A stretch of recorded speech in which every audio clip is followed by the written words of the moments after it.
Olá, seja muito bem-vindo à última análise da Gazeta do Povo. O banqueiro que adotava métodos da máfia para cooptar juízes e políticos e para intimidar jornalistas e adversários, esse banqueiro pediu socorro ao ministro do STF, Alexandre de Moraes, no dia em que foi preso pela primeira vez. A revelação foi feita pela jornalista Malu Gaspar, do jornal O Globo, e mostra o conteúdo de uma mensagem desesperada de Vorcaro para Moraes. Ele manda para o telefone do ministro a seguinte pergunta: conseguiu bloquear? E explicou que tinha feito uma correria para tentar salvar alguma coisa. E insiste: alguma novidade? Conseguiu ter notícia ou bloquear? Alexandre de Moraes respondeu logo, mas não é possível saber o que ele escreveu nessa conversa com Vorcaro, porque enviou 3 mensagens de visualização única, aquelas que se apagam após a leitura. Em nota, o gabinete de Alexandre de Moraes negou ter recebido essas mensagens e disse que é uma ilação mentirosa para atacar o Supremo Tribunal Federal. Bem, com essa notícia bomba, eu convido você a seguir com a gente aqui no Última Análise, que está apenas começando. Promete muita coisa para a gente debater, para a gente discutir. E aqui no estúdio a presença do Guilherme Kilter e do Francisco Scorsin. Tudo bem, Kilter? Tudo bem, Tosi. Boa noite. Salve, Scorsin. Boa noite, Tosi. No telão, nosso convidado, o Daniel Vargas. Tudo bem, Vargas? Bem-vindo mais uma vez. Tudo bem, Tosi. Olá, Scorsin. Oi, Kilter. Um prazer. Pois é, subiu a temperatura e para que patamar nesse fim de tarde? Na hora em que o bicho pegou, o banqueiro Daniel Vorcaro recorreu a quem poderia salvá-lo da prisão. E como vimos, ele mandou uma mensagem para o Alexandre de Moraes em desespero. A pergunta foi: conseguiu bloquear? Agora a gente faz as nossas perguntas aqui, né? O que será que ele queria bloquear? Dá para ter uma ideia, né? Porque momentos depois ele foi preso ao tentar embarcar num jatinho com destino a Dubai. Será que ele queria bloquear, começar lá da ponta com o Kilter? Tem que fazer um bolão, né? Vamos começar os palpites aí, dá-lhe uma, dá-lhe duas, porque de fato essa é a pergunta da semana. A frase do dia é: conseguiu bloquear. Agora, a gente sabe que o Alexandre de Moraes bloqueava muita coisa. Resta saber o quê. A gente sabe aí que essa relação do Moraes com o Vorcaro só tem se mostrado cada vez mais próxima.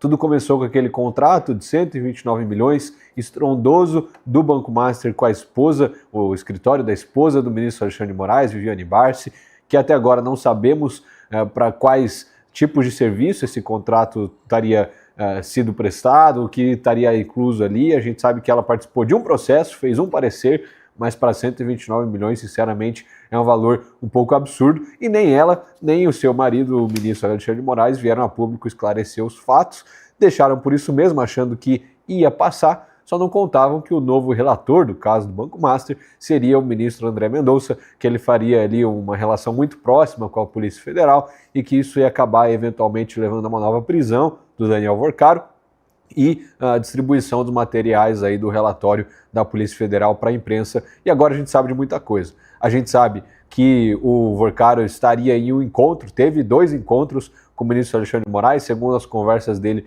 com a sua noiva, né? Então noiva naquela época, em que ele teria até ligado de vídeo para sua noiva, mostrando o ministro Alexandre de Moraes, e ela depois teria falado: que vergonha, falei com o ministro de pijama, algo nesse sentido. Ou seja, era uma relação para muito além dos 129 milhões do contrato da Viviane. Eles pareciam também se encontrar pessoalmente, e agora essa nova informação de que eles também teriam ali contato direto pelo WhatsApp.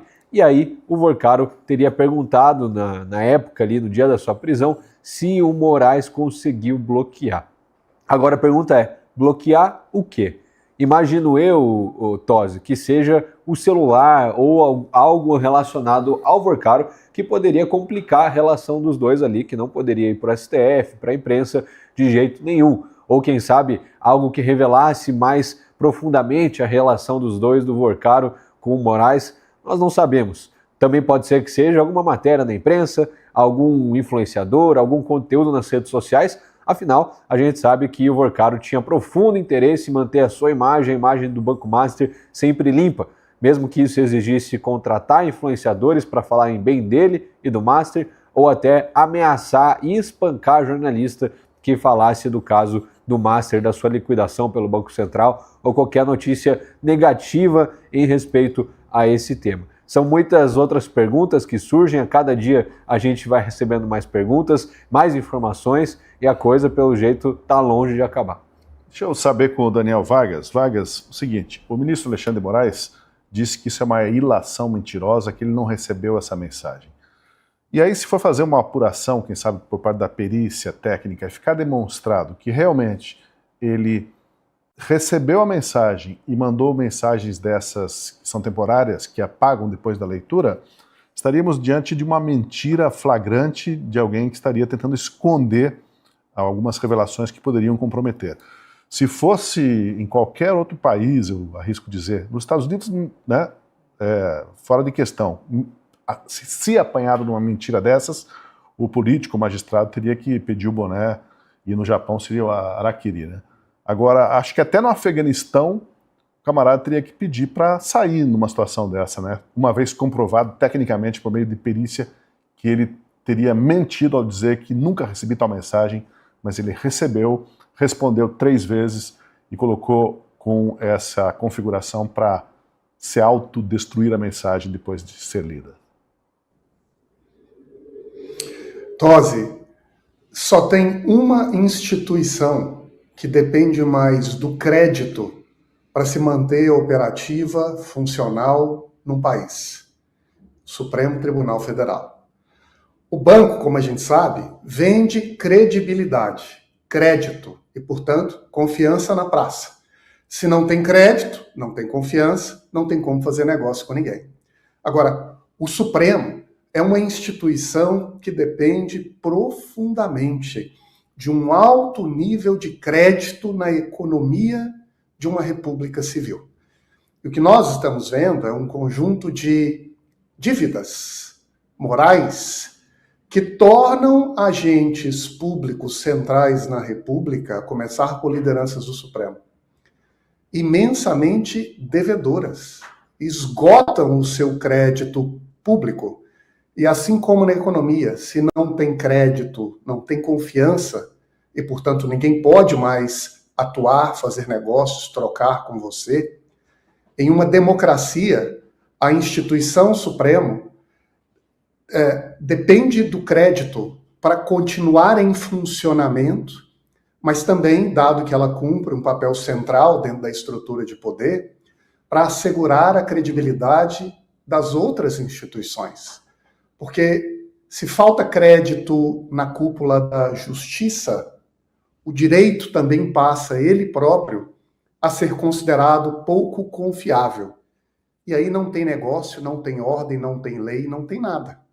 E o que nós estamos assistindo agora é um conjunto de dívidas cada vez maiores sendo espetadas na conta de quem já está no vermelho.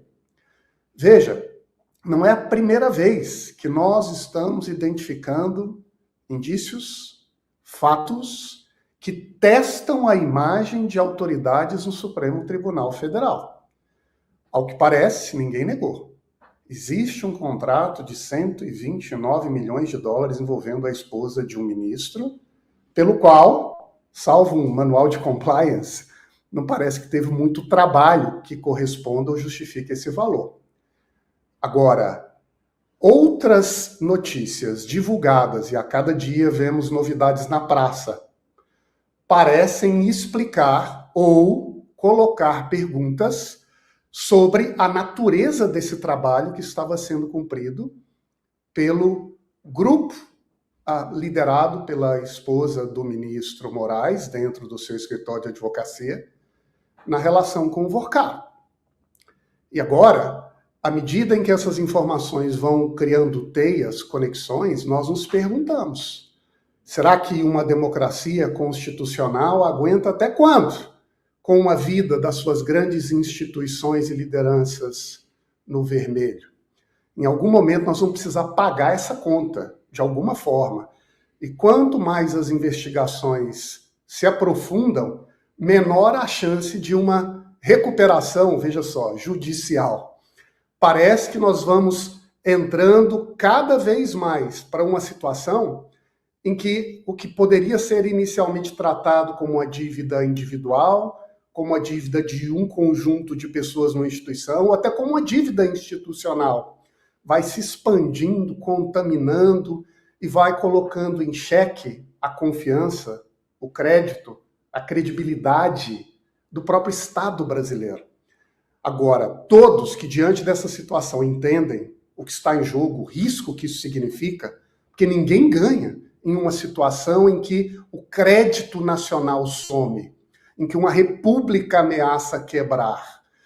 Reconhecer o momento que a gente está vivendo é um sinal de alerta para que a gente faça uma depuração rápida e dura dessas dívidas. Separe os devedores para deixar o resto da República com sua confiança, com o seu esforço, com o seu trabalho poder prosperar. Não podemos ficar utilizando de quem está no azul ainda nessa situação para cobrir ou abafar a dívida cada vez maior de quem, a que tudo indica, já não tem mais condições de limpar o nome na praça. Deixa eu saber com o Francisco Scorsin, olha só, Scorsin, a pergunta foi: conseguiu bloquear? E aí ele relata que fez uma correria para tentar salvar. Tinha alguma coisa que precisava ser bloqueada e tinha algo que precisava ser salvo. Né? Então foi literalmente o pedido de me socorra. E por que ele ia pedir para o Alexandre de Moraes um socorro? Há indícios de que, quem sabe, porque o Alexandre de Moraes tinha algumas coisas que, digamos, umas dívidas de gratidão em relação ao Vorcaro, para dizer, né, para não dizer o resto. Mas o fato é, queria se salvar alguma coisa, né? E aí a gente se pergunta, o que se quer salvar? O que um criminoso, um banqueiro que desviou bilhões, que deu prejuízo para o país inteiro, quer salvar numa hora dessa? Além da própria pele e da pele dos que estão envolvidos com ele, hein, Scorsin? O contexto em que essas mensagens foram escritas, né, enviadas, talvez seja mais revelador do que as próprias mensagens. Porque de tudo que foi revelado hoje, né, pelo menos, nós não temos ainda toda a história, mas a gente já tem o suficiente para conseguir compreender um pouco do que era essa relação do Daniel Vorcaro com o Alexandre de Moraes. Outras mensagens mostram que eles já conversavam de outras formas, tinha uma proximidade maior até do que a gente imaginava e que supunha, né?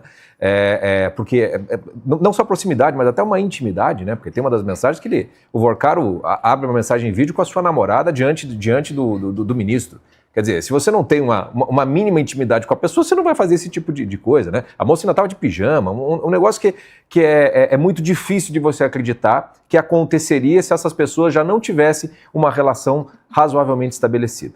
Temos o fato do contrato de 129 milhões não negado pelo ministro, não negado pela sua esposa, e um fato que é completamente um valor fora de mercado. Quando sai essa mensagem específica, a primeira é: tô numa correria danada aqui, aí vem, né, deu certo, e ele pergunta algo que já estava sendo conversado. Né? O contexto da mensagem já diz assim, não é um negócio assim, o senhor pode fazer tal coisa? Não, já estava acontecendo alguma conversa, onde já estava acordado que o Alexandre de Moraes iria agir para bloquear alguém ou alguma coisa. Mas o mais importante nesse contexto é o fato de que essa mensagem ela é mandada de manhã cedo, no dia em que o Daniel, o Vorcaro, né, estava indo para o aeroporto para ir para Dubai. O dia que ele foi preso. Né? Logo de manhã cedo. E um dos outros conjuntos de mensagem mostra que ele tinha um esquema, né, um esquema meio hacker, me parece, em que ele conseguia acessar, né, o sistema da polícia, o sistema do Ministério Público, até do FBI, dizem que ele conseguia acessar, e ter informações sigilosas. Ou seja, é perfeitamente legítimo se levantar a pergunta e a hipótese de que a viagem e a correria se davam em razão de que ele sabia que havia sido expedido o mandado de busca e apreensão, de prisão, seja lá do que for. Tá? A polícia, por sorte, chegou antes disso, mas não antes dele conseguir conversar com o ministro Alexandre de Moraes. E aí eu vou deixar uma pergunta que acho que a resposta acaba sendo muito óbvia. Né? Se você sabe que a polícia vai lhe pegar, se você está numa correria danada e vai para o aeroporto para ir para Dubai para tentar escapar da polícia, para quem você manda mensagem nessa hora? Para tentar te salvar, para tentar bloquear, seja lá o que for. Se não para uma pessoa que você tem estrita confiança e, mais do que isso, é a pessoa que de alguma maneira tem o poder de lhe ajudar numa situação de certo modo, desesperadora como aquela. Todas as perguntas que os indícios nos fazem fazer, que as circunstâncias vão nos demonstrando, vai revelando algo da relação de Daniel Vorcaro com o ministro Alexandre de Moraes, que já não permite mais a gente ficar apenas no plano da suspeita. Já é caso para o ministro Alexandre de Moraes ser colocado como um dos investigados dentro do próprio inquérito, porque afinal de contas tem que ser esclarecido o que é esse bloqueio, afinal de contas tem o contrato, ou seja, tem mais do que o suficiente para ele ser colocado como investigado, e mais do que isso, há uma abertura de um segundo inquérito, que é para investigação do quê? Do que bloqueio é esse? Que o sujeito, um banqueiro, está pedindo para o ministro do Supremo Tribunal Federal fazer. Dado que ele tem um contrato com a esposa. O indício de que pode ter a advocacia administrativa, uma série de outros crimes, é muito grande. E a gente nem precisa pedir para o ministro André Mendonça agir como o ministro Alexandre de Moraes agiria, se quem fosse, quem aparecesse nessas conversas fosse alguém ligado a Jair Bolsonaro, que já estaria preso nessa altura. Não tem a menor dúvida que se fosse o inverso, se fosse o ministro André Mendonça aparecendo e o ministro Alexandre de Moraes fosse o relator, o ministro Alexandre de Moraes já teria mandado prender o André Mendonça. Eu não teria a menor dúvida com relação a isso. Não estou pedindo para o ministro André Mendonça fazer isso, mas é obrigação também cobrar o ministro André Mendonça de providências. Porque tudo que saiu, as mensagens que ele cita, aquilo que está sendo investigado, está indo para cima do Daniel Vorcaro, mas também tem uma certa não olhar para uma realidade muito, muito perigosa para o próprio processo. Porque vamos lembrar o seguinte, essa prisão do Daniel Vorcaro vai ter de ser referendada pela turma. Quem vai julgar na turma? Ministro Dias Toffoli, que não foi declarado suspeito. Então o próprio STF está numa situação em que não permite que se passe pano, que se finja que essas coisas não são centrais para a própria investigação e para o próprio processo. O ministro André Mendonça tem o dever legal de incluir os ministros na investigação, de abrir outras investigações, se for o caso, porque agora já não se trata mais só de uma suspeita de um banqueiro, não. Agora nós estamos no centro da própria República, da estrutura da própria República. Agora ou vai ou racha. Só de trazer uma informação complementar sobre esse tema, Tosi, da conversa entre o Vorcaro e o Alexandre de Moraes, foi publicado aqui pelo jornalista Sam Puncher, o seguinte: quando queria se comunicar por meio de mensagem de visualização única, Daniel Vorcaro escrevia no bloco de notas e enviava um print da mensagem.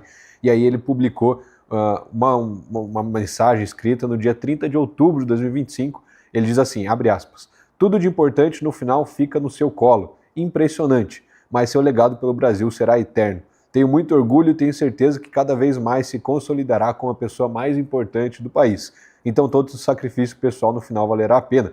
Do meu lado, estou vendo chance real de sair ainda mais forte e poder contribuir, inclusive, com o Brasil. Temos só que bloquear essa sacanagem, porque é muita gente querendo que não dê certo, ainda mais agora que estão sentindo que podem não conseguir. Fecha aspas. A gente não sabe para quem ele mandou ainda essa mensagem, mas fato é que no dia de 30 de outubro de 2025, as principais notícias e manchetes eram sobre o envolvimento de Alexandre de Moraes na mega operação do Rio de Janeiro, a sua visita ao governador Cláudio Castro. São dois fatos separados, mas é interessante a gente saber como ele pensa, como funciona e essa relação que parece cada vez mais estranha. A Magnitsky tinha caído já? Ou ainda estava aplicando? Não, 30 de outubro foi mais para o final do ano, né? É uma boa pergunta, né? Vamos conferir. Mas olha, deixa eu pedir para quem está acompanhando o programa do Última Análise para deixar o seu like aí, porque aí o algoritmo do Google, do YouTube, entende que o programa está sendo relevante, conteúdo importante, e mais gente vem assistir, vem debater com a gente aqui esse tema que é de extrema gravidade e importância. Foi colocado aqui, né, que pelo Scorsin, que a resposta, ou a forma como, na verdade, o Vorcaro colocou a pergunta, de maneira sucinta, né, no desespero, não demandou muitas explicações, né, porque o ministro Alexandre de Moraes já estava ao par, como se diz, do assunto, né. Porque, fiz os meus corres aqui, uma correria danada, e tem alguma novidade? Então, se tem alguma novidade, porque já estava sendo cobrado de alguma coisa que tinham combinado antes. Conseguiu bloquear?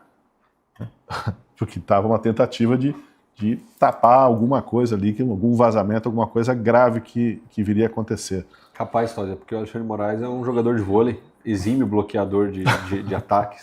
Era certamente isso que ele queria bloquear. Mas então, agora, com as suas fontes infiltradas aí nos poderes, o Vorcaro mandou as mensagens para o Moraes já sabendo do inquérito que apurava a venda de carteiras de crédito fraudulentas ao Banco Estatal de Brasília, o BRB, que acabaria culminando com a prisão e a liquidação do Master, a prisão do Vorcaro. Ele relatou que tinha feito uma correria para salvar a situação, como a gente bem lembrou aí, ou seja, nem precisou explicar muito do que se tratava. Vargas, o ministro não pode mais ficar em silêncio, porque tinha um ditado, um colega meu sempre dizia, falava assim, ó, quando o caboclo, o camarada, não sabe o que fazer, é melhor ele ficar parado e não se mexer. Esse assunto do contrato de 129 milhões de reais da mulher do Moraes e da implicação dele com o Banco Master, o Moraes está seguindo esse conselho dos antigos, né? Ele não sabe o que fazer, ficou paradinho, não se mexe, não fala, emudeceu. Ele que é sempre tão proativo em todos os assuntos da República, nesse tema fica só uma notinha do gabinete dizendo assim, tudo é ilação mentirosa para atacar o STF. Precisa ser um pouco mais desenvolto o Moraes para falar sobre esse tema, né? Não dá para ficar com essas notinhas aí nessa altura dos acontecimentos. Mais criativo, né, Tosi? Assim como no episódio do charuto na mansão do Lago Sul, veio uma ameaça velada para o jornalismo do Metrópolis, que surpreendentemente dobrou a aposta e Moraes se calou. Então, o que nós estamos percebendo agora é que a estratégia do Moraes parece ser de colocar a cabeça no chão, como um bom avestruz, esperando para ver se a crise coloca no centro do debate público outros personagens, o que não é muito difícil, porque todo dia a novela apresenta um capítulo ainda mais instigante. E agora, gente que morre e a relação com autoridades no Banco Central que teriam atuado para facilitar a atuação do banco em operações ilegais. E, ao que parece, a gente ainda não chegou na metade das informações dos dispositivos que foram apreendidos pela polícia na Operação Compliance Zero, entre outros, que ainda tem um conteúdo de informação para vir a público para a gente saber o que tem por aí. E eu creio que a estratégia do Moraes diante desse campo eu vou ficar aqui quietinho para ver se essa crise encontra um outro boi de piranha para pagar o preço e, quem sabe, saciar, na visão dele, não é? A necessidade pública de passar o Brasil a limpo. Do outro lado, do lado do cidadão brasileiro comum, eu acho que o grande desafio é não deixar isso acontecer. E, sinceramente, não é pelo Moraes. É que o aprendizado republicano é a chave, a credibilidade número 1 para qualquer país independente republicano prosperar. Se todos esses indícios de corrupção escancarada de um banco que era, na verdade, uma rede de gangster, que cada uma das operações do banco parecia ser ancorada em uma espécie de fraude camuflada. A autorização para o banco funcionar veio, ao que tudo indica agora, de uma decisão tomada por servidores do Banco Central que parece que estão envolvidos em corrupção. A partir daí, o banco capta crédito de aposentados lá na Bahia, que, por sua vez, é autorizado também pelo Estado em um sistema que parece também corrupção. Aí o banco utilizava a mídia, pagando mídia social de jornalista, influencer, e, quem sabe, ameaçando o jornalista que não cumpre com aquilo que o banco deseja, em uma clara sistemática de corrupção do funcionamento da opinião pública. E quando dá algum problema, compra advogado, contrata esposa de ministro e agora manda WhatsApp para o amigo perguntando se dá para bloquear. Ou seja, cada uma das operações do banco, de ponta a ponta, era ancorada em relações que agora eu creio que nós podemos usar esse nome, de corrupção. Se é assim, se tudo isso está se tornando cada vez mais claro, o que se esperaria de básico dentro de uma sociedade comprometida com valores, com direito, com regra, com certo e com errado, é uma disposição de passar isso a limpo. E nós precisamos fazer isso de uma forma muito determinada para o nosso próprio aprendizado. E isso vai exigir de nós uma disposição, uma espécie de vontade genuína de cobrar a responsabilidade de quem falhou. E, evidentemente, a quem muito é dado, a muito será cobrado. Se as autoridades da República, que estão em cargos estratégicos da nação, têm envolvimento com eles, devem ser eles os primeiros a serem chamados à responsabilização. E não dá, numa circunstância como essa, para simplesmente enterrar a cabeça no chão e fingir que não é comigo. É necessário que as próprias autoridades envolvidas, se é que elas não têm culpa no cartório, venham a público para se explicar. E, ao fazer isso, dar a dignidade que a República dá a eles no exercício da sua função, para devolver com um mínimo de autoridade pública, de autoritas, de falar com responsabilidade para dizer: eu fiz deste modo porque achava que isso era o correto, esses são os dados da minha atuação, não há nada que me comprometa, mas simplesmente ignorar tudo que está acontecendo como se fosse mais um dia comum da República Nacional, isso não é digno da autoridade exercida por grandes nomes do país, a começar pelo Supremo Tribunal Federal. Nada pessoal, Tosi. Isso deveria ser assim em qualquer país do mundo. Eu não tenho dúvida que em repúblicas democráticas exigentes, com uma mídia independente que cobra e pressiona, com a sociedade civil autônoma, com uma academia jurídica que escrutina a atuação dos ministros, isso já teria acontecido há muito tempo, não precisaria chegar onde chegamos. Agora, nós já estamos em uma situação em que já deixou de ser apenas uma necessidade de moral pública, uma legitimidade básica das instituições. Isso aqui já está no campo do crime há um bom tempo. Pois é, e está na pauta aí, provavelmente ganha novo relevo, mais força a questão do impeachment, né? O problema é que está na mão do Alcolumbre, e a própria Alcolumbre daqui a pouco está sendo apresentado um protocolo de impeachment do Alcolumbre, porque não vota, não coloca para votar esses pedidos todos. Mas a gente já vai, nesse sentido, tocar a nossa conversa. Antes, deixa eu só explorar um pouco mais das conversas do banqueiro Daniel Vorcaro, e que elas mostram que ele se julgava forte o suficiente para mandar fechar sites e perseguir jornalistas, enquadrando a todos no inquérito das fake news. O Vorcaro não tinha função pública, não dava expediente no STF, mas ele tinha lá suas ligações, e pelo que se sabe das investigações da polícia, o Vorcaro era useiro e vezeiro do expediente de comprar influenciadores, jornalistas e sites de notícias, como a gente já viu. Ficou famosa aquela operação DV, que ofereceu milhões para os influenciadores, alguns atacarem o Banco Central, numa tentativa de reverter a liquidação do Banco Master. Mas antes disso, em outubro de 2024, o Vorcaro teria se desentendido nas negociações para comprar a cumplicidade do site de esquerda Diário do Centro do Mundo, DCM. Segundo o capanga do Vorcaro, o sicário, o DCM tinha dobrado a pedida para não dar matérias contrárias ao Banco Master. Só que alguns editores desse site aí estariam recebendo dinheiro da concorrência para fazer justamente o contrário. Olha o nível do jornalismo. Foi aí que o Vorcaro desabafou e revelou a extensão dos seus poderes. Ele disse o seguinte: estão achando que estão mexendo com o menino.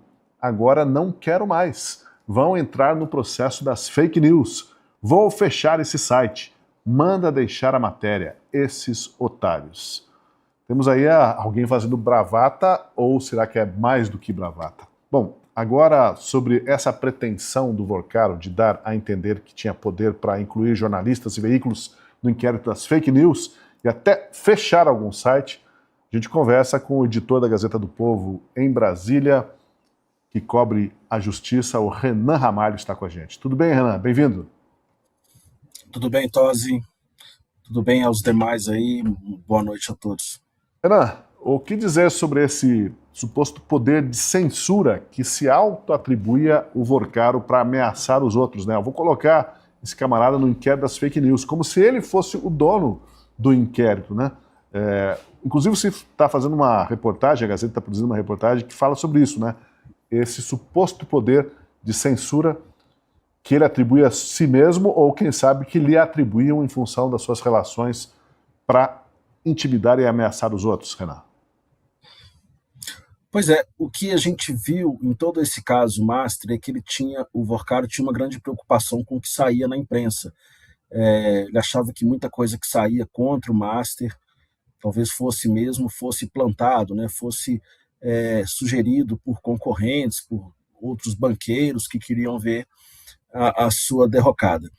E aí ele começa a agir de maneira muito agressiva. Então, o que foi revelado ontem em relação ao Lauro Jardim é uma demonstração disso, de que ele queria agredir, né, dar um susto, quebrando os dentes do Lauro Jardim, que deu muita notícia em relação ao Master, mas também existiam outros artifícios. Hoje foi revelado esse, de que, em razão, talvez, das relações próximas que ele tinha aí com Alexandre de Moraes, ele ameaçou aí colocar o DCM dentro do inquérito das fake news. Isso é muito interessante porque conversa, quer dizer, tem um pouco a ver com uma coisa que foi revelada no ano passado pelo Eduardo Talhaferro. Muita gente não se lembra disso, mas o Eduardo Talhaferro era um assessor do Alexandre de Moraes lá no TSE, e cabia a ele compor relatórios, formalizar denúncias que chegavam ao Alexandre de Moraes de supostas fake news. E o que o Eduardo Talhaferro falava ali? Ele falou isso em audiência no Senado. Existia uma série de colaboradores externos do Alexandre de Moraes, muitas acadêmicas ou professoras ou pesquisadoras, militantes de esquerda das universidades, eventualmente gente do círculo de amizades dele. Ele coloca a possibilidade de políticos, eventualmente, querer que combatem a direita do Bolsonaro, passavam para o Alexandre de Moraes, segundo o Talhaferro, mensagens pedindo para ele incluir pessoas, perfis, postagens no inquérito das fake news. O objetivo disso era censurar esse material, que ele removesse isso de ofício, muitas vezes como ele faz, e bloquear os perfis. Então, o que essas mensagens reveladas hoje mostram é que, aparentemente, o Vorcaro tinha acesso ao Alexandre de Moraes para pedir esse tipo de coisa para ele, coisa que o Talhaferro disse que outras pessoas já faziam. Isso é bem interessante porque mostra uma espécie de terceirização do inquérito das fake news para que pessoas de fora ataquem adversários, no caso aqui adversários comerciais, do Daniel Vorcaro, ou interesses muito privados, em nome, claro, da defesa da democracia. Não se tem notícia de que nada disso foi aceito, ou sequer foi pedido. Eu até questionei o ministro Alexandre de Moraes, através do gabinete dele, se isso aconteceu ou não. Não houve resposta, ele não está dando esclarecimento nenhum sobre essas mensagens que estão surgindo, mas é algo interessante. De qualquer modo, apesar de a gente não saber que resultado houve nesse caso, se o Vorcaro realmente conseguiu censurar outros sites ou conteúdos incômodos para o Master via inquérito das fake news, a Polícia Federal identificou outro estratagema bastante interessante que a gente não conhecia. O Felipe Mourão, que é esse capanga que tentou se suicidar logo que foi preso e que era com quem o Vorcaro contava para fazer ações violentas, o que ele fazia e que a investigação demonstrou? Ele forjava requerimentos em nome de autoridades, falsamente, né? Documentos fraudulentos, portanto, em nome de autoridades, de órgãos públicos, para requisitar das plataformas digitais, das redes sociais, a remoção de conteúdos ou mesmo a suspensão de perfis.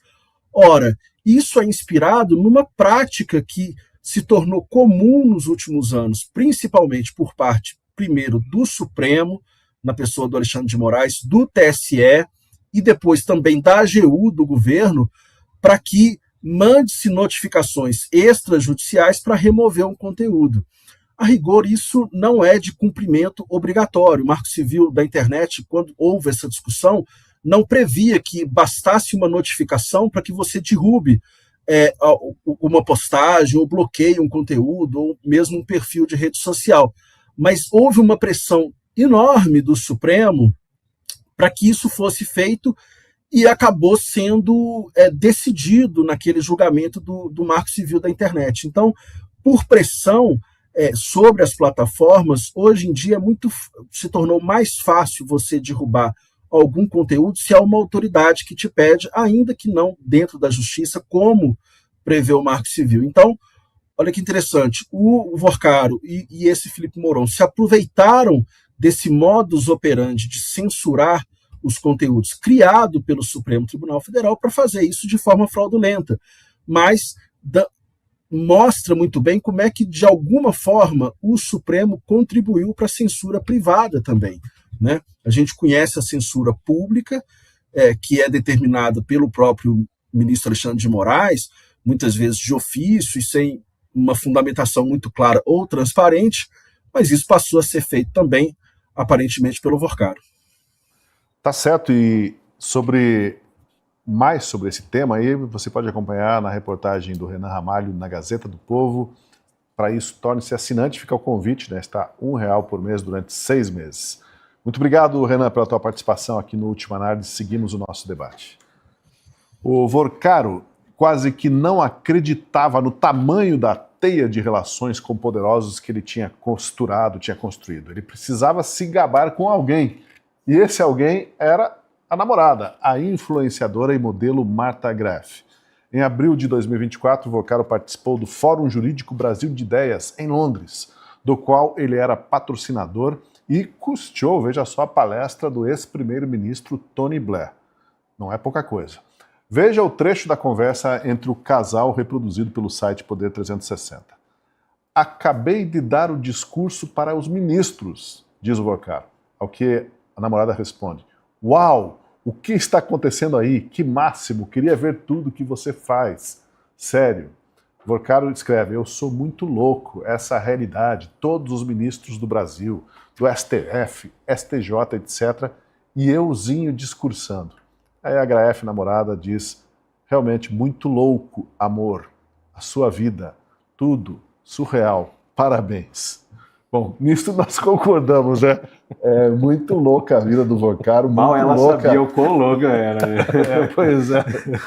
Muito louca a vida dos ministros do STF, né, Scorsi? Tinha que colocar o Tosi declamando. Muito louca o Brasil de hoje. E nós discutindo essas coisas aqui que não parece algo da vida real. É surreal. É aquela coisa tem aquele filme do Advogado do Diabo, né? Que é a famosa cena em que depois que o advogado ele se dá conta de todos os erros, de todos os males, todos os pecados, e ele decide consertar tudo, né? Daí que ele conserta tudo, vem de novo, né? Uma outra personagem e começa tudo de novo, a tentação para ele se perder na vida. E aí aparece o tal do diabo dizendo, né? Vaidade, o meu pecado favorito, né? E aí você vê isso escancarado nessa mensagem do Vorcaro para sua namorada, e sempre um vaidoso precisa de uma mulher assim, né? Que vai colocá-lo cada vez mais lá em cima, né? É daquelas coisas assim que o comentário, ou a gente escorrega para piada, para ironia, é algo que a gente se diverte, vamos dizer assim, né? Ou então a gente vai para um outro lado, que é parar para pensar quem era esse sujeito, né? Como ele conseguiu fazer o que fez, se ele tinha esse tipo de vaidade, porque em geral as pessoas vaidosas elas não conseguem ir tão longe sem deixar muito rastro, né? E ele conseguiu chegar muito longe e fazer algo que não poderia aparecer tanto como ele apareceu, né? E é uma vaidade que até na pergunta que a gente fez para o Renan, né, ele ameaçava de colocar jornalistas lá do DCM no inquérito das fake news. A gente vê exatamente que, pegando isso como exemplo de Brasil, né, como a gente não tem Estado de Direito, né? A gente tem o rei e os amigos do rei. E os amigos do rei acham que pode tudo porque são amigos do rei. Isso me fez me lembrar de um dos discursos, ou um dos pronunciamentos do Edson Fachin, ministro Edson Fachin, no dia em que ele assumiu, né? Teve a posse dele como presidente do STF, acho que foi uma das entrevistas coletivas ali, onde ele faz um elogio ao ministro Alexandre de Moraes e o agradece pelo exemplo que ele deu, né? Hoje a gente está tendo um bom retrato do tipo de exemplo que o Alexandre de Moraes deu, né? É o exemplo do reizinho que pode tudo e não tem quem o contenha. Se a gente lê aquela mensagem que ele fala que vai botar no inquérito das fake news os jornalistas lá, jornalistas aqui entre aspas, do DCM, e a gente vê o quanto ele estava completamente embevecido de si mesmo nas mensagens com a sua namorada, não tem a menor dúvida de que muito disso vem do exemplo dado desde cima, né? Desde o rei, que é o ministro Alexandre de Moraes. É tudo meio lamentável, tudo muito risível, no final das contas, assim. A gente se escancara uma personalidade que não sustenta, digamos assim, o tamanho e o alcance de tudo o que ele fez, né? É aquela coisa, aquela brasileirice típica que só no Brasil que essas coisas acontecem. Agora, Vargas, há quem veja nessa situação toda que pelo menos há, aparentemente, uma pessoa certa no lugar certo, que seria o ministro André Mendonça, da maneira como ele está investigando e conduzindo agora toda essa apuração. Mas tem também a pessoa errada no lugar errado, né? O PGR, o Paulo Gonet, já não estava na hora dele se coçar, começar a se mexer, porque com essas revelações agora, será que ele não deveria ter como dever de ofício abrir uma investigação contra o Moraes? Se não for ele, quem será? O Senado? Daí a gente vai depender do Alcolumbre. Corre para um lado, tem o Gonet, vai para o outro, tem o Alcolumbre.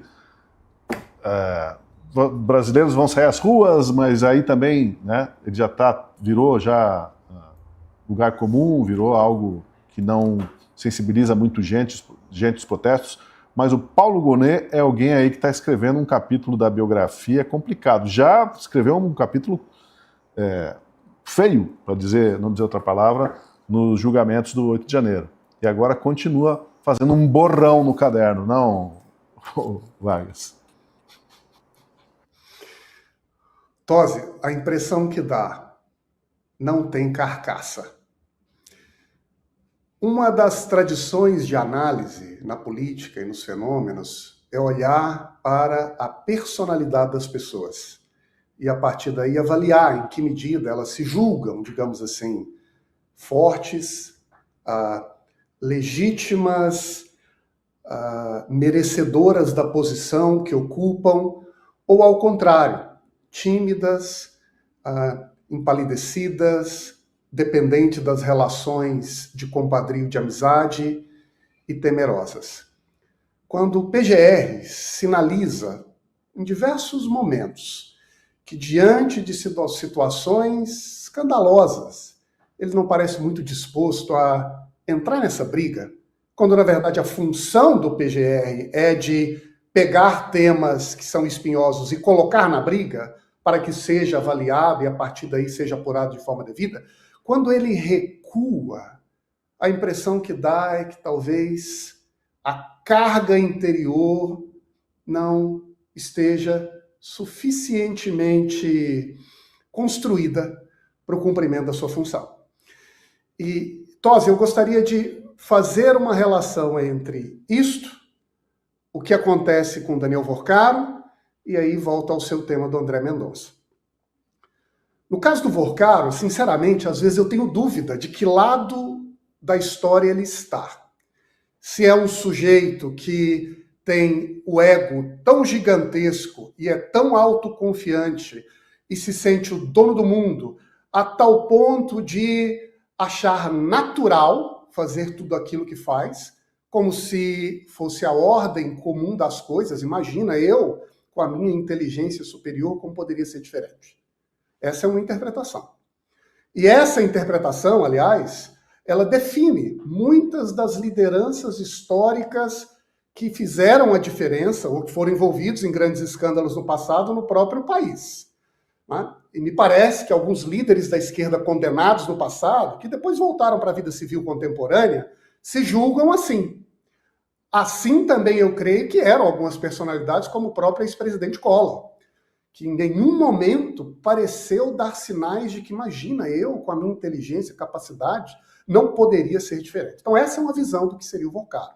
Uma outra visão é de que é uma pessoa, na verdade, muito frágil e que talvez se surpreenda como pode euzinho, na expressão dele, estar falando no evento com tantas autoridades do Brasil. tem algo estranho aqui, parece que esse não é o lugar em que naturalmente eu devo ocupar, dadas as minhas habilidades e talentos. Eu creio que entender qual é a dimensão da personalidade do Vorkaro agora vai ser decisivo para a gente também saber o que pode acontecer com o Brasil nos próximos capítulos. Isso porque, à medida em que o ministro Mendonça acelera essas investigações e coloca em público para todos entenderem o que está acontecendo no Brasil, a tensão sobre o Vorkaro está sendo elevada na última potência. Se nós fôssemos somar rapidamente o conjunto de crimes pelos quais Vorkaro já está sendo acusado ou investigado, nós chegaríamos à soma, considerando as penas máximas dos crimes, de mais de 40 anos de prisão. Ou seja, para um exercício racional de como agir diante de uma situação em que eu posso literalmente mofar a minha vida inteira na cadeia, em que eu não tenho nenhum espaço na imprensa para articular alguma opinião diferente, em que ninguém acredita em mim, eu me tornei simplesmente uma espécie de câncer ou de pessoa radioativa, de que chegar perto significa aniquilar a sua carreira e a sua credibilidade. O que fazer? Esperar para pagar essa conta sozinho, e quem sabe arriscar passar o resto dos seus dias na prisão? Ou delatar? Aqui nós sabemos que existem casos na história, à direita e à esquerda, de personagens nobres e personagens vis, que pagaram o preço da honra para levar a sua imagem e personalidade até o fim, custe o que custar. De que lado o Vorkaro está? Se eu pudesse fazer uma aposta hoje, apenas com as informações que a gente tem, o que eu vejo é o Vorkaro dessa última mensagem, do euzinho, que acha que tem algo muito errado na posição que ele está ocupando nesse momento na realidade nacional. Eu não sei se isso tudo é para mim. O que pode sinalizar uma pessoa que mais cedo ou mais tarde vai abrir o bico. Guilherme Kilter, você também acredita que há sinais de que o Vorkaro sobrou a saída para ele esse lado, porque o lado do socorro do Alexandre Moraes, na hora máxima da dificuldade, não veio a galope, né? Não veio a cavalo. Pois é, e ele estava pagando caro. Veio em outras isso, circunstâncias, né? Sim. E ele, talvez era o mínimo que ele esperava, pagando 129 milhões de reais para a esposa dele, ou para o escritório da esposa dele. Porque, como muito bem lembrou nosso colega Marcília, a gente vê várias conversas aí entre o Vorkaro e várias pessoas, mas nenhuma com a sua advogada, né, Viviane Barsi, como trouxe aqui para nós o Chico. Ou seja, por que ele falava tanto com o Moraes? Qual que era o objetivo, de fato, da relação entre os dois? Eles se encontravam, tinha esse contrato, eles trocavam mensagem, muitas vezes em visualização única. O que eles conversavam que não poderia vir a público?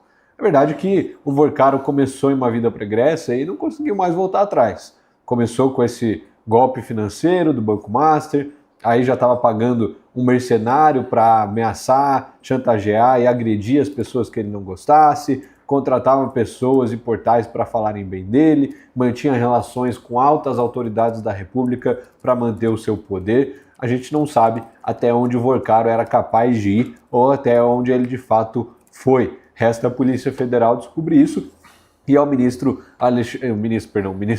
André Mendonça dar andamento a essas investigações. Agora, só o que a gente sabe já é grave o suficiente, tanto para o ministro Toffoli quanto para o ministro Moraes terem se afastado do STF, envolvendo todos esses assuntos. O que a gente ainda não viu são os diálogos do Toffoli com o Vorkaro. A gente sabe que o contato do Toffoli estava no celular do Vorkaro, que era um dos contatos favoritos ali, uma das preferências de contato salvos pelo Vorkaro. A gente não sabe o conteúdo das conversas, como está começando a vir à tona agora muito das conversas dele. 30 gigas de arquivo e memória do celular do Vorkaro foram entregues aos parlamentares da CPMI e do INSS, e agora a gente começa a ver as coisas vazarem para a imprensa e um pouco disso ser publicado. O que mais pode ter no meio dessas conversas? Particularmente, as conversas entre o Vorkaro e a sua namorada são bem reveladoras. O seu entusiasmo com essa palestra para os ministros mostra que ele de fato se sentia poderoso, se sentia muito bem estando em cima do palco, falando para ministros da STF, afinal, que maior autoridade há na República. E quando você paga para eles estarem lá, patrocina um evento, paga passagem ou o que for nesse sentido, e ainda fala para eles, você está praticamente no mesmo patamar ou manter uma relação com esses ministros. Pelo menos é assim que o Vorcaro deveria pensar enquanto estava ali. Acima dele, talvez só Joesley Batista. Então a gente sabe que existe essa hierarquia de poder no Brasil e ele estava no topo ou mantinha relações com esse topo, mesmo, de novo, o seu banco não sendo tão relevante assim em fatia de mercado, em proporção de mercado. Não era tão relevante quanto o BTG, quanto o Itaú, quanto o Banco do Bradesco, esses grandes bancos. Ele era visto como uma falha no sistema, até tem outras conversas, não sei se a gente vai analisar hoje, Tosi, dele com a namorada dele, falando quando ele foi visitar o André Esteves, do BTG, e ele era reconhecido, e paravam ele nos corredores da Faria Lima como se ele fosse um popstar, falavam que ele estava colocando uma anarquia no sistema bancário, estava fazendo as novidades acontecerem, as coisas avançarem, antes, claro, de sair aí as investigações sobre as fraudes do Banco Master, ser decretada a sua liquidação e abrir essa investigação contra os seus possíveis crimes, tudo que ele teria feito. Ou seja, ele gostava dos aplausos, ele gostava dos holofotes, ele gostava de estar nesse meio. Ele chamava pessoas poderosas, influentes da República para sua casa, contratava uma mansão em Trancoso, na Bahia, para isso, trazia prostitutas da Europa, só para que eles se sentissem à vontade e se sentissem bem confortáveis. Pagava vinhos caros nessas festas, até banda, grupo de pagode, não é banda, né? Grupo de pagode ele pagava para que tocasse ali, deixasse um ambiente confortável para que as conversas fossem tranquilas, mesmo que isso gerasse algum incômodo para a locatária ali da mansão em Trancoso. Ou seja, ele de fato tem um vislumbre e fazia questão de mostrar isso para a menina que ele conversava. Até hoje a gente descobriu que era mais de uma, né, que tinha outros contatinhos ali no celular do Vorcaro, mas isso, quem sabe, seja tema para outros portais comentarem. O mínimo que a gente precisa saber é que sim, o ministro Alexandre de Moraes deveria ser afastado da STF e, no mínimo, já deveria também ser investigado nesse caso do Banco Master. Qual é a sua relação?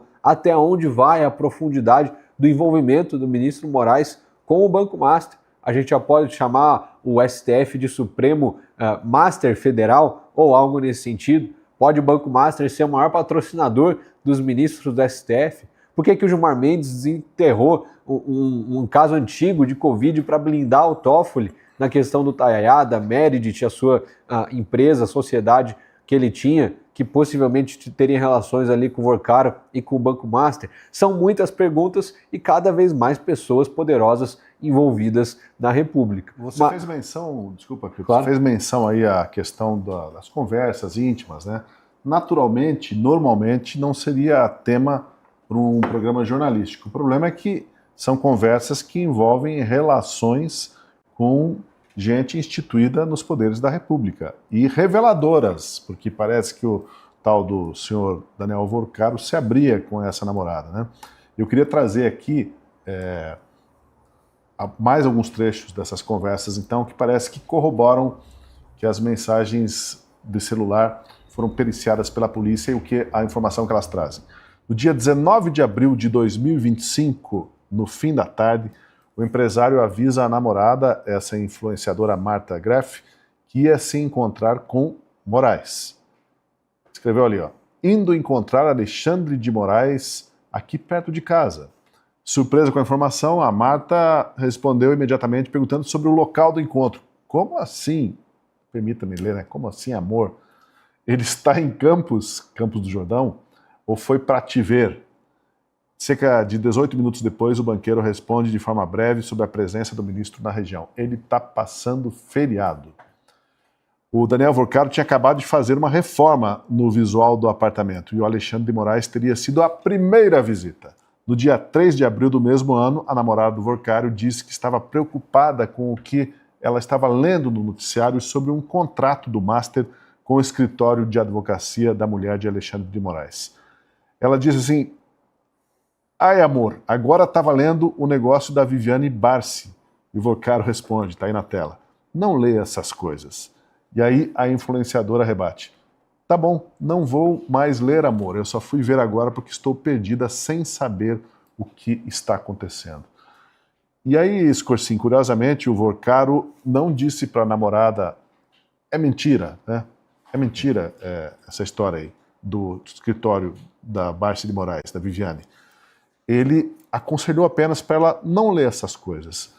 Não lembra aí personagens de filme, da máfia mesmo, né, que procuravam poupar alguns familiares dos detalhes dos seus negócios ilícitos, do mundo do crime em que eles estavam envolvidos, né? Não leia sobre essas coisas, amor. Vai, por favor, fazer alguma coisa. Ela era modelo, influenciadora.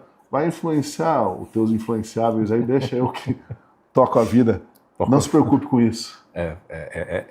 É bem real mesmo, né? Quando a gente pega as histórias das máfias, essas histórias de grupos criminosos, é comum que não seja, né, dividido com a família, né, com os cônjuges, o que se passa justamente com a proteção até dessas pessoas, né? Quando a gente vê o grau não só de intimidade, mas de... Daniel Vorcaro é um grande fofoqueiro, né? Vamos combinar, né? Ele gosta de contar as coisas, ele gosta de... E ele acabou colocando essa moça no centro das coisas, né? Ela se torna uma testemunha agora de muita coisa. Ela pode corroborar muito mais, não só apenas aquilo que está nas mensagens, né? Ao que consta, parece que ela nem mora no Brasil, mora nos Estados Unidos, mas me parece que ela agora tem que ser uma das figuras que precisam ser ouvidas e até com uma certa urgência, né? É curioso, olha que interessante fazer o comparativo com a cunhada do ministro Dias Toffoli, né? Quando os repórteres do Estadão chegam na casa dela, que seria a suposta sede da empresa lá, que seria a dona do resort Itaiaia, aquela senhora não fazia a menor ideia do que eles estavam falando naquele contexto, né? Ou seja, isso é que é o mais comum, tá? Quando você vai fazer alguma coisa errada, o mais comum é você deixar a família meio no escuro, justamente para que daí a família acabe não sendo, né, uma produtora de provas contra você mesmo. Mas no caso do Daniel Vorcaro parece que isso não tinha nenhum pudor, não tinha também nenhum receio, né? A impressão que me dá vendo essas mensagens, e é bom lembrar, pelo que consta, parece que apenas 1/3 das mensagens de um celular do Daniel Vorcaro foram, de fato, extraídas até aqui. Acho que ele tinha, sei lá, 4, 6 celulares e parece que os principais ainda nem foram periciados. Ou seja, se já de saída a gente já tem algo que é quase que batom na cueca, como se diz, para muita gente, imagina quando a gente tiver muito mais coisas, né? Mas a vontade com que ele ficava para falar dessas coisas, né, fica muito claro que a intimidade que ele tinha, não vou nem falar proximidade, a intimidade que ele tinha com o ministro Alexandre de Moraes é muito maior do que parece. Porque se o Alexandre de Moraes está de feriado, como diz o Vorcaro, num tal lugar, e aí ele vai visitar o Vorcaro, é porque não é qualquer pessoa, né? É porque você tem, de fato, uma relação que vai além apenas do que seria, digamos, o negócio, né, com relação ao contrato da esposa dele. E de fato, né, de tudo que saiu até agora, não tem uma mensagem trocada entre Daniel Vorcaro e a esposa do Alexandre de Moraes, que é quem tem um contrato mais do que milionário e que justificaria que as conversas acontecessem. Conversa com o ministro é um absurdo só a existência em si, independentemente do conteúdo delas. Vai ver, o Alexandre de Moraes dava o mesmo conselho do Vorcaro para a esposa, né? Não lê essas coisas, amor, deixa para lá. E assim seguiam os dois casais. Vai ver, ela não leu nem o contrato que ela fez ali. Não sabe nem que ela foi contratada.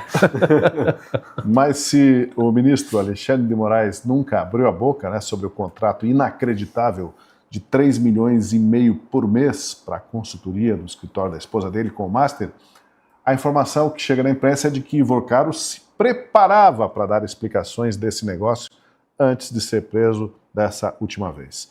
E a explicação na Comissão de Assuntos Econômicos do Senado, Vargas, seria basicamente a seguinte: o escritório de Viviane Barsi de Moraes e dos filhos prestou sim serviços ao banco, dentre deles, né, a elaboração de manuais de compliance.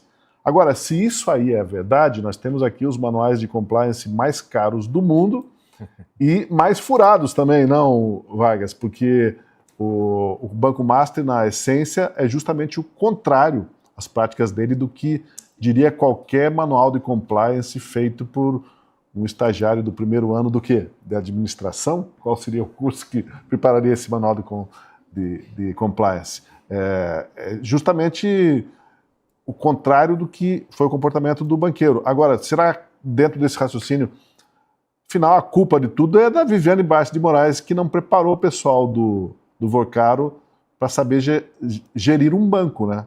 De repente, ela pode ser responsabilizada, você fez o manual de compliance, então, como é que esse pessoal saiu tão fora da linha assim, Viviane? Mas a gente sabe que provavelmente ela está de fora dessa conversa, a exemplo do Vorcaro, que deixou a namorada também de fora desses assuntos, Vargas. Eu fico imaginando, Tosi, quais seriam as cláusulas desse manual de compliance. A ideia de compliance é de estabelecer um conjunto de exigências, em geral, superiores ao mínimo legal, com os quais uma empresa concorda, segue, com o objetivo de sinalizar um compromisso, uma integridade ética perante o público. E isso começa com a obediência às regras, às leis estabelecidas em um país e vai além.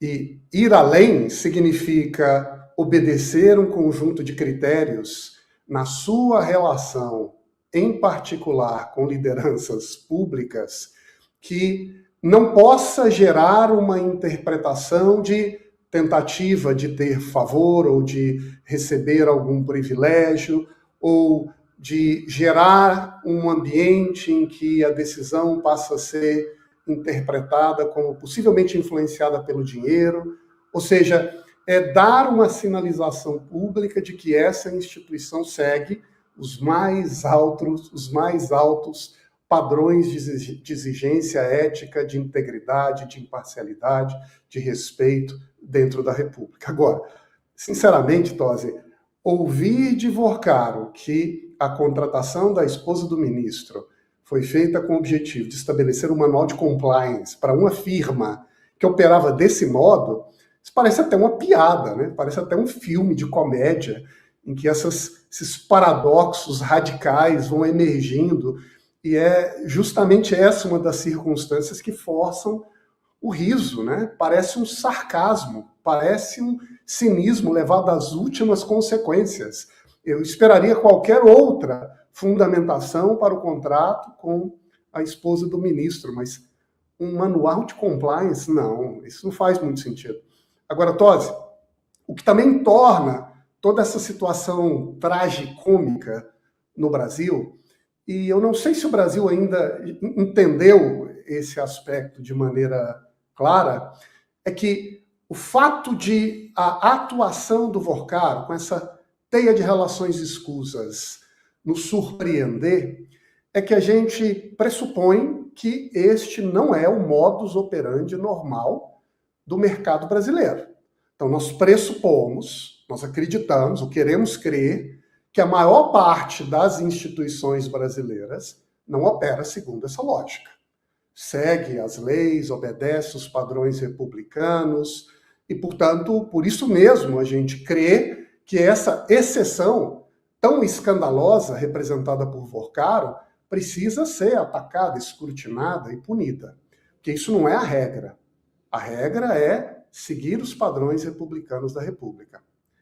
A dúvida que eu tenho, e à medida em que essa investigação vai se expandindo, essa dúvida pode ou não se confirmar, é que Vorcaro talvez não seja um caso fora da reta. Talvez não seja o único agente ou instituição que se comportava deste modo. É dizer, fazendo da cooptação e do poder econômico uma ferramenta para legitimar modelos de negócios altamente lucrativos, mas que geram consequências profundamente danosas. Diretamente para a parte da população, quando o dinheiro público é surrupiado, como acontece com os aposentados do INSS, ou indiretamente para a própria República, quando autoridades que deveriam agir segundo os maiores critérios de ética acabam entrando no jogo do Vorcaro e se comportando como ele. Então, Tosi, me parece que este é o ponto, talvez a variável, que agora começa a ser refletida, gerenciada pelas autoridades nacionais. Porque se Vorcaro é uma exceção, então, uma boa república tem a sua mão à oportunidade de sacrificar esse pecador.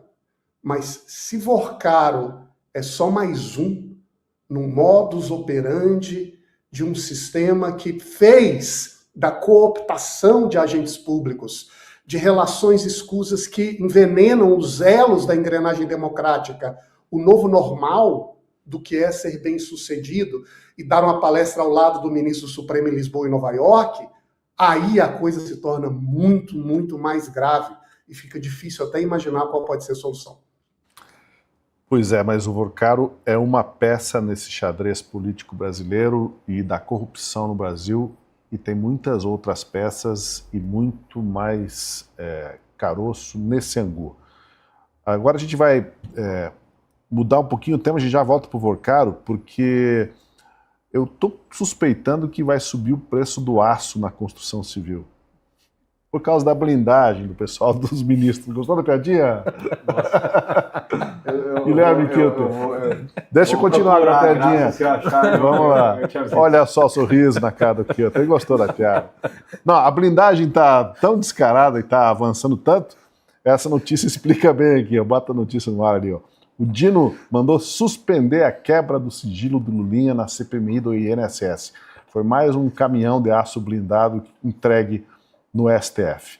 E o Dino estendeu para o Lulinha uma decisão que ele já tinha tomado em relação a Roberta Luchinger, que é a amigona, né, a amicíssima do Lulinha, e que questionou a decisão de quebra do sigilo, dizendo que não poderia ter sido feita essa quebra por atacado, 87 pedidos de uma vez, então isso foi irregular e reverte isso. E o Dino prontamente reverteu, já não é novidade, né, que ele faria isso, mas ele colocou ali que se por acaso a CPMI votar novamente, separadamente, e aprovar, então volta a valer. Mas a questão aí, Escorcinha, é que o sigilo já foi, né?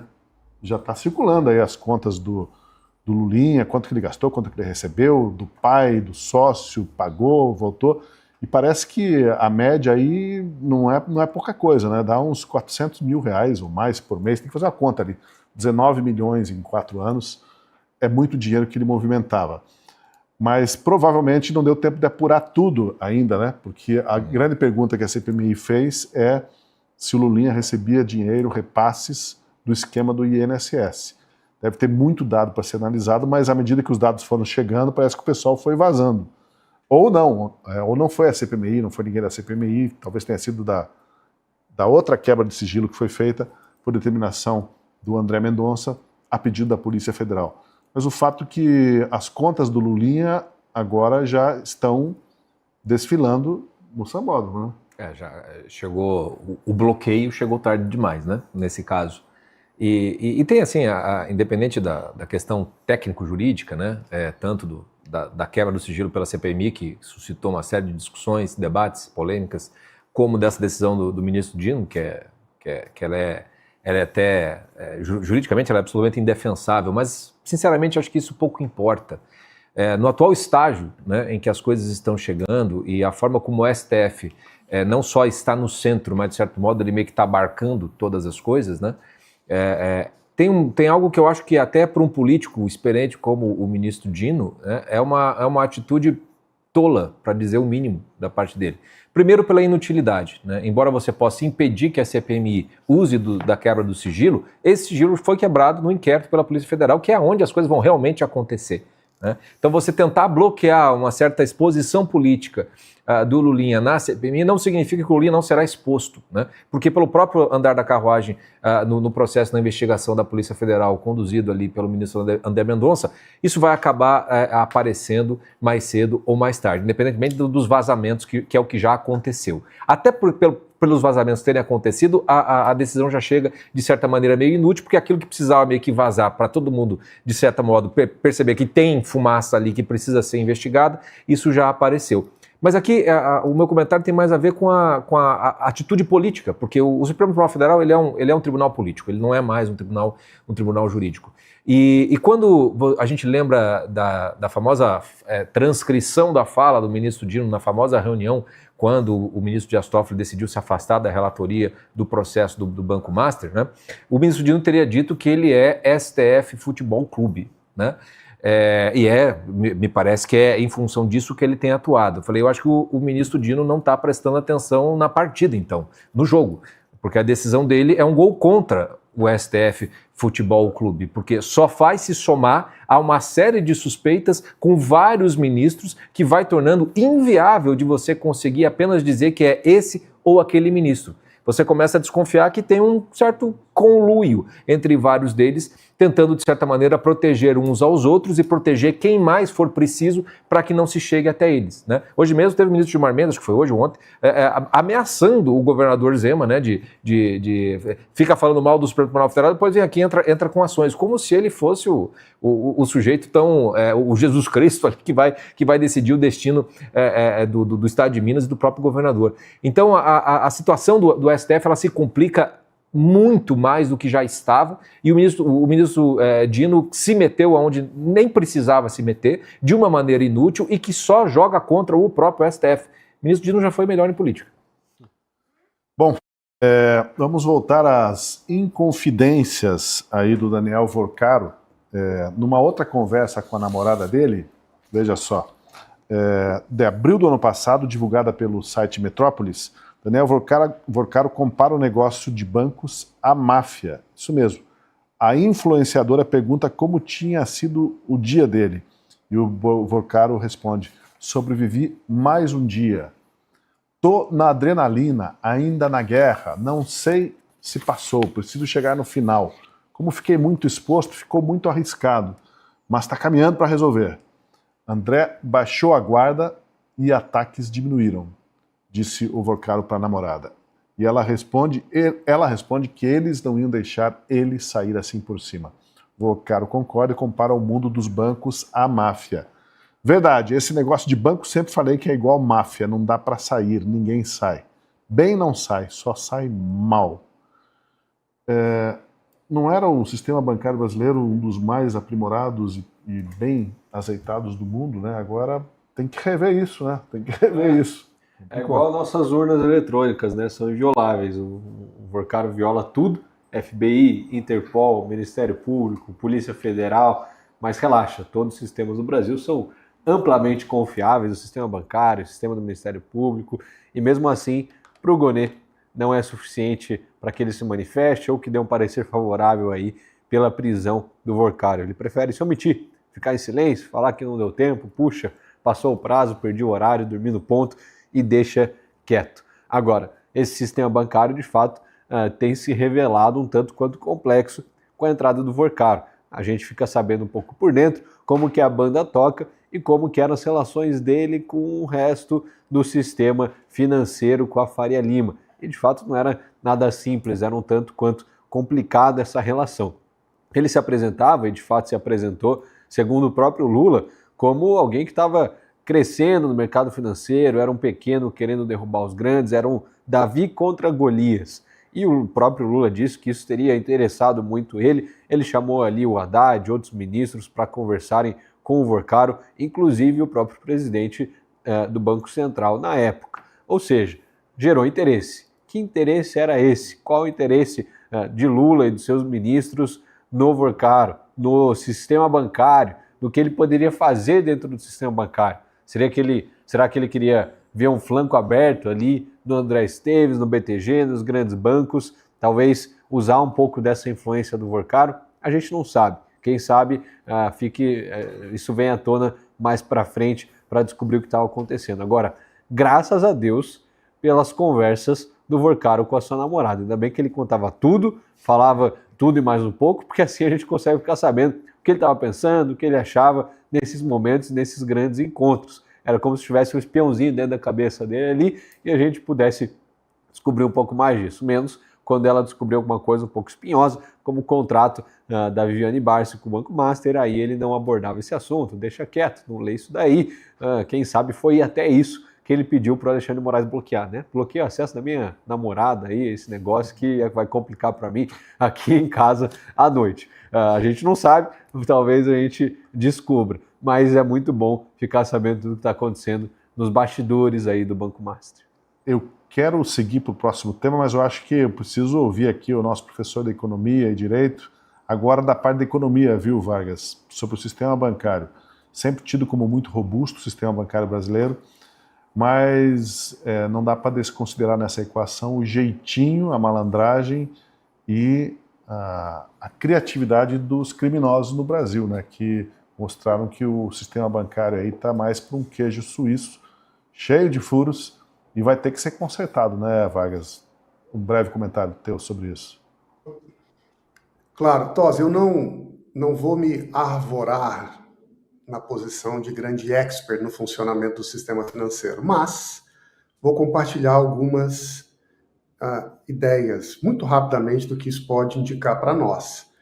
Nós nos lembramos quando teve o início de investigação do TCU sobre o Banco Central e a aprovação do Banco Master, uma grande reação na mídia brasileira, os bancos questionando o próprio Banco Central. Veja, nós somos avaliados por instituições internacionais como o Banco Mundial, o FMI, que atestam a credibilidade e independência do sistema financeiro nacional, e um dos critérios fundamentais é a autonomia do Banco Central. E esse é um grande ativo brasileiro, é o bastião da segurança do sistema financeiro nacional.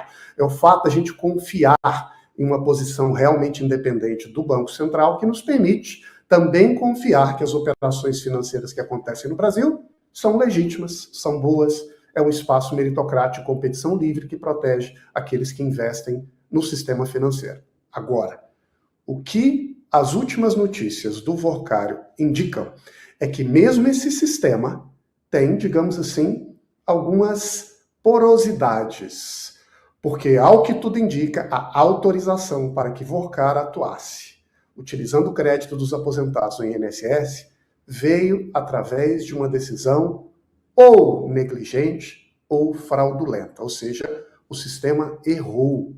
E se errou com o Workário, pode estar cometendo erro em outras áreas da atuação. E, portanto, eu não sei se a conclusão a que a gente chega é que, de fato, temos que blindar e proteger esse sistema a qualquer custo.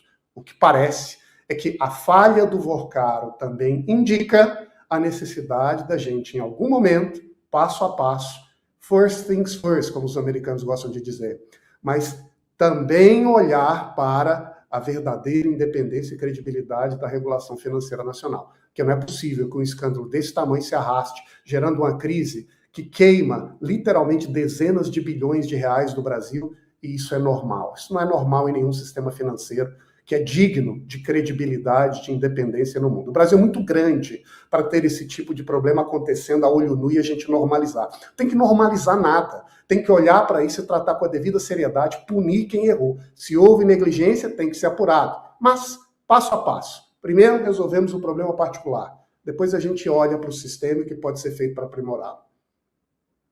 Pois é. Quem vai tomar providências nessa balbúrdia, nessa bagunça, estado de coisas que está no país? Tem gente em postos-chave que não está se mexendo. E o Partido Novo decidiu, então, representar Davi Alcolumbre no Conselho de Ética do Senado, veja só, por omissão institucional e abuso de poder nas prerrogativas da presidência, né? Na justificativa dessa representação, o Novo vai acusar o senador pelo Amapá de engavetamentos sucessivos de pedidos de impeachment, que a gente sabe que está tudo bem engavetado, trancado sob 7 chaves. É uma ofensiva, é uma forma de desgastar quem fica numa posição superior, não é, assim, como se estivesse numa tribuna, mas quem está na plateia joga lama, joga tomate, joga ovo, tem que fazer alguma coisa. Se o camarada lá não se mexe, né? Sim. Não age. Isso é um... A gente está lidando com uma situação em que a gente chega nos limites do próprio sistema, né? Da própria estrutura da República, né? Então É aquelas coisas em que você não consegue exatamente... Quando você cria, né, uma constituição, como vai funcionar os poderes e tudo mais, você tem uma certa lógica, você tem uma certa racionalidade, né, e tudo parece muito, muito bonito, muito certo, muito preciso, vamos dizer assim, para se tentar resolver os problemas. Acontece que quando a realidade vem, aquela estrutura pode se demonstrar muito falha. E se tem algo, independentemente dos casos concretos que precisam ser investigados e tratados, nesse caso, se revela que é preciso modificar urgentemente essa estrutura limite, digamos assim, de como você vigia os vigias, de como você trata aqueles que são os últimos guardiões. Porque o STF ele não é a última palavra quando os próprios ministros são suspeitos de cometer uma série de crimes. Aí tem o Senado, que seria então o que faria o contrapeso e o freio a essas decisões, e é onde é o lugar, a instância para que isso seja feito. Né? É através do impeachment, é através de uma investigação numa CPI, do próprio judiciário, existem os meios ali dentro. Porém, contudo, entretanto, no arcabouço, na estrutura que foi montada, tudo ficou dependendo da vontade de uma única pessoa, que é o presidente do Senado, que ele autoriza ou não autoriza, que se abra o impeachment ou não se abra o impeachment. Ou seja, é muito claro que essa decisão não pode ficar apenas na mão de uma pessoa, que isso tem que ser uma definição do plenário do Senado. Né? Seja lá qual for o número, o quórum para isso, mas não pode ficar apenas na mão de uma única pessoa, porque senão a situação fica inviável, o país pega fogo, as coisas começam a se destruir, o sujeito, seja porque ele não quer, seja porque ele pode ser atingido por isso, ele acaba não se movimentando. Então aí as únicas armas que restam, de fato, é o que o senador Girão fez, de ir ao Conselho de Ética, não com a esperança de que algo será feito, mas pelo constrangimento mesmo que tem que ser feito em cima do presidente do Senado, pela mídia, e em última instância, que é a única coisa que de fato muda as estruturas de qualquer país, população na rua. Nós estamos também numa situação limite em que a população precisa voltar às ruas, mas aqui não é para ir defender, para pedir pelo 8 de janeiro, pelo Jair Bolsonaro, ir com a camisa do Brasil. Não, a gente está naquele ponto lá de 2013, antes de existir, de certo modo, direita ou esquerda. É por uma insatisfação por algo que une direita e esquerda. Né, tem que ir para a rua para pedir providências com relação a tudo isso, independentemente de partidos políticos e quem poderia ser beneficiado. Né? Mas é que se não houver esse movimento, é muito mais provável que as articulações políticas acabem fazendo um concertamento, botando em banho-maria, e a gente desperdiça mais uma oportunidade de tentar botar o país nos trilhos. Pois é, Tosi, isso daí é uma atitude muito corajosa que a gente vê de alguns poucos parlamentares que ainda têm culhões no Brasil de enfrentar os donos do poder, e assim tem sido o senador Eduardo Girão no Senado da República diante dessa omissão escancarada do senador Davi Alcolumbre, presidente da casa. Ele que já afirmou categoricamente que não vai pautar impeachment nenhum de ministro, mesmo com 81 assinaturas, nesse caso incluiria a assinatura dele próprio. E aí, quando você tem uma ampla maioria de parlamentares, deputados e senadores que assinaram e protocolaram a CPMI do Banco Master, que é o maior escândalo da República na atualidade, o que ele faz? Ignora também categoricamente, como se nada tivesse acontecendo, e toca as sessões normalmente. E aí, quando um senador também, igualmente eleito e constituído pelos seus eleitores, assim como Davi Alcolumbre, cobra ele dessa posição, como tem feito o senador Eduardo Girão, praticamente toda a sessão lá no Senado Federal, o que ele faz? Ignora e até silencia o seu microfone, como aconteceu hoje na sessão.